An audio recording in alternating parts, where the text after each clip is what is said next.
Okay, there's more to the dream. So in the dream, there was, me, and I was escaping the crowd of people to try and just smoke. And I remember I was trying to go behind like a fucking sign, like literally a sign for a neighborhood. That's how desperate I was. I've never done that before, and so I go to uh, smoke, and I see the lake again where all these people were at, or it's like I can see the other side of it. It almost reminds me of like a lake for like a golf course neighborhood, kind of like one that I grew up near, actually, but it's not the same one. But anyways, so I get in behind this sign to smoke, and there's a cage, like a waterfall cage, and I'm like, that's where I need to be at. So I decide to climb into this cage with this water. It's like a pump. It's like a water pump. So I'm like in this pump. Water is pumping out of this thing, and then it turns into a jungle tree. And I look down and I can see things floating in the water. And in my mind, I'm like, nothing's gonna get me. And I look over and I see something that looks like an alligator. And so I use its nose and I climb up in through the water pump, and I end up falling into the window of the house I was just in. So, and in that room, I'm seeing the other side of like the story for the guys that are in my dream. And the guys that are in my dream are like, they're like undercover drug dealers. And um they are trying to like set somebody up.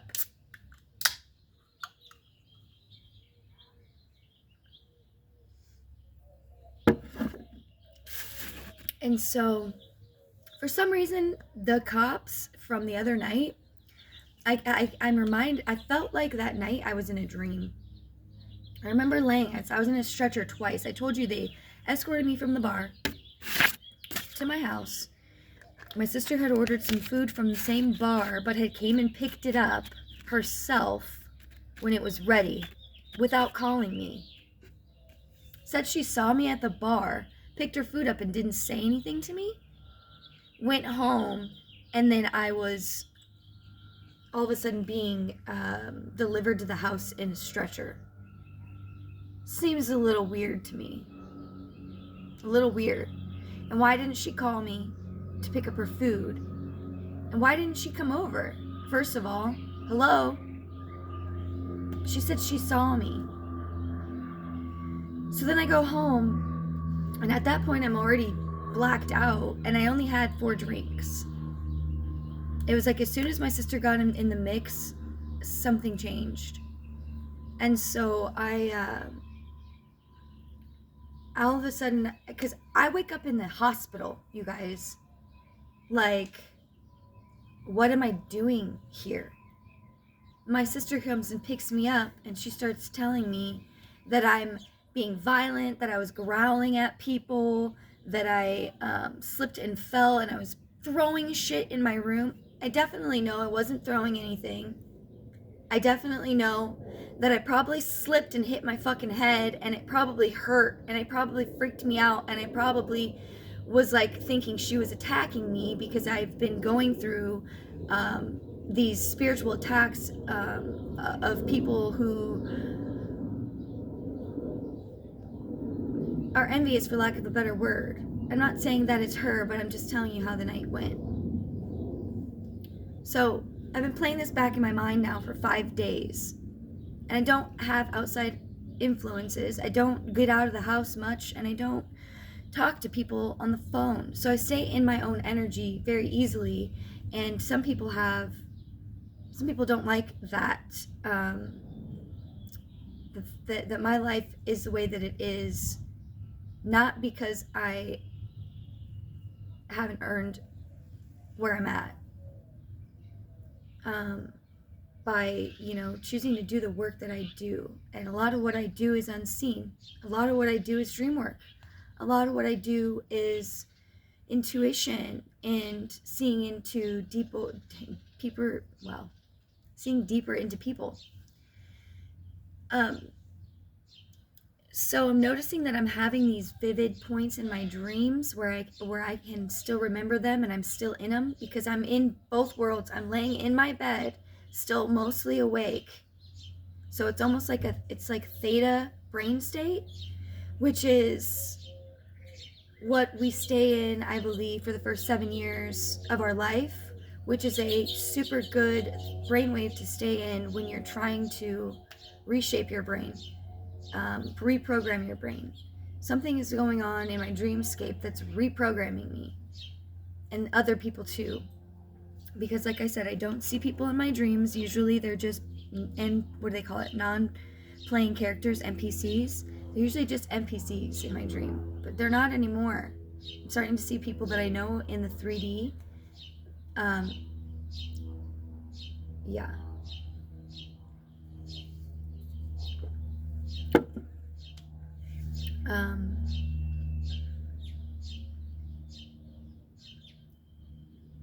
So these are not non-playing characters. These are real people in my dreams. And I'm really curious if any of them have had some dreams similar to mine. A friend of mine yesterday actually hit me up and told me she had a weird dream as well. Kind of this like it's like this, what do they call it in Stranger Things? Like the upside down world. Our dreams are like the upside down world right now. The veils are very thin and have been thinning since last year. Actually, they've been getting thinner since 2020. The conjunction that we had December 21st, 21. 12 years, we're almost at 12 years actually too after the Mayan calendar. So this is about the time the new world is going to emerge. And those of you who are along for the journey of the new earth understand that we cannot go to the new earth with any of this baggage. I don't think and if this is baggage, it's an addiction that I am working on. I have a couple months sober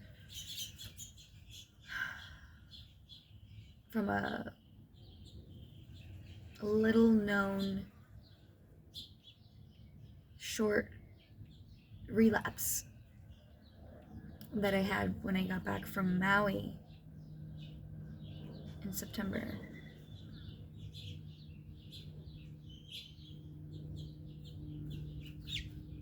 But I will say the whole time that I was using, I was connecting to God the entire time. I was reading books, I was reading the Bible, I was learning new skills. I mean, I read like 5 books I could read 1 book in a day when I was high.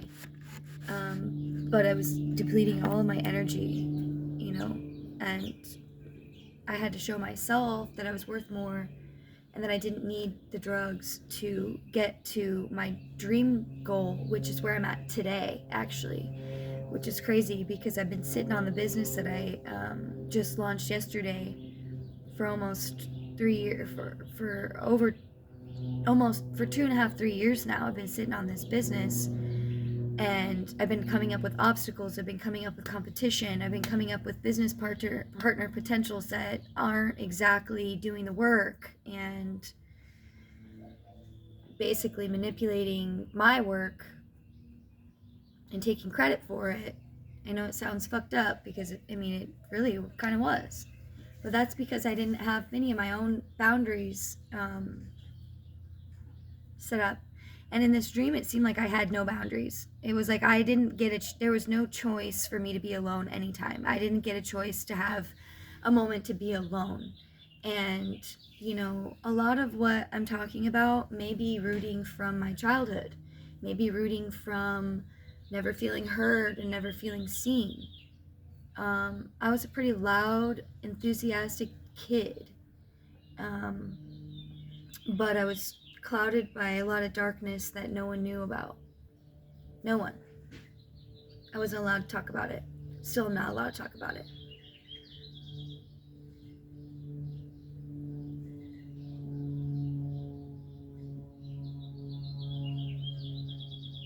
And I trust in God, and I trust in the universe, and I trust in my angels, and I trust in my spirit guides and those who came before me to help guide me and continue to guide me.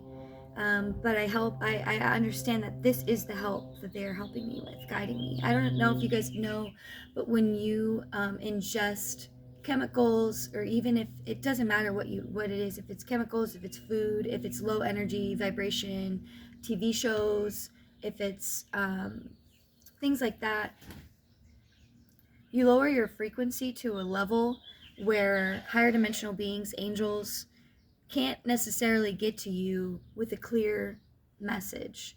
You have to make sure your channel is very clean and clear, which I make sure mine is very clean and clear always.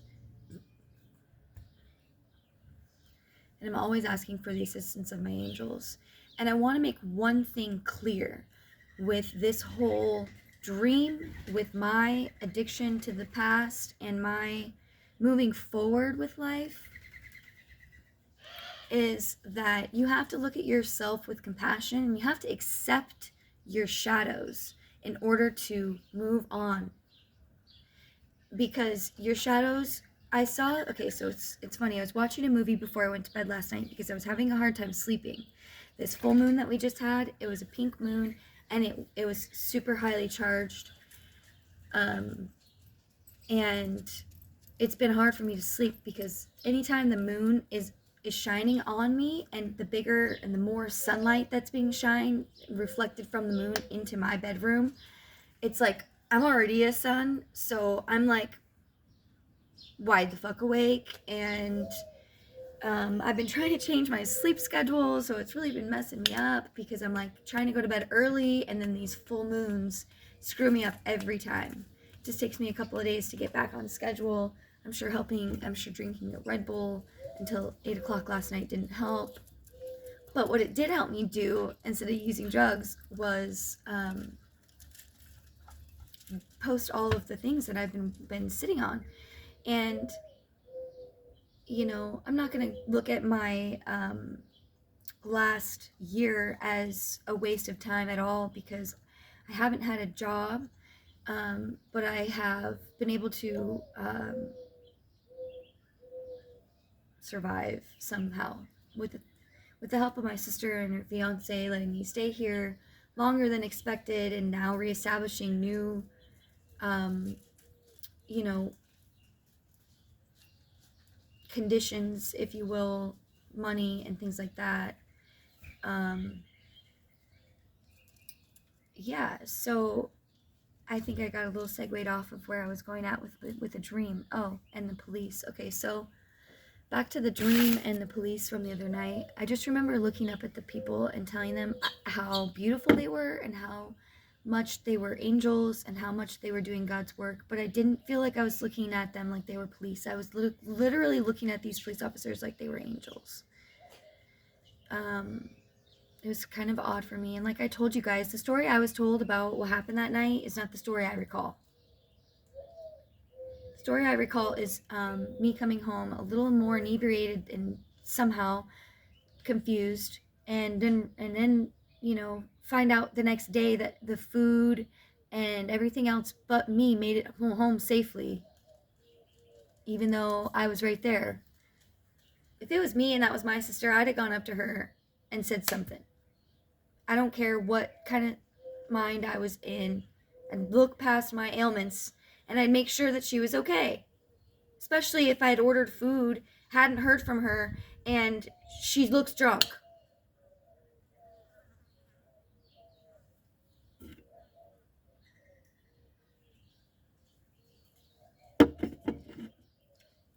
You know, I'm not going to say it was an attempt to use that as a way to make me look silly, as a way to make me look violent, because then I'm pretty sure I was trespassed because it was after hours and I ordered a drink, paid for my drinks, and I wanted another one, and I wasn't ready to leave yet, and I don't think my mind realized that they closed at 10 and it was already 10.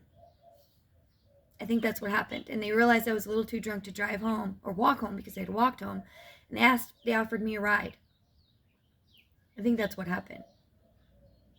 Maybe I fell at the bar. I don't even know. Fucking trespassed for a year. I'm the nicest fucking person, and I don't make a fucking scene, and I don't know. I don't have any witnesses on my behalf besides my sister, who I don't really feel that I can trust that. Sorry. You know? And then the second I get home, why would you lock me in my room? She said that I slipped, and then she didn't want me to get out. Why would you lock me in my room?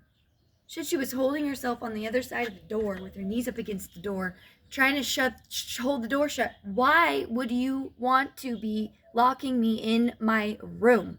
Especially if I was throwing shit around. Or I'm not thinking I threw shit around. I think shit was flying around because I slipped and fell on some water. You guys should have seen the way my room looked. It was awful. There was no way that I would be throwing away and throwing things around my room like she said I was.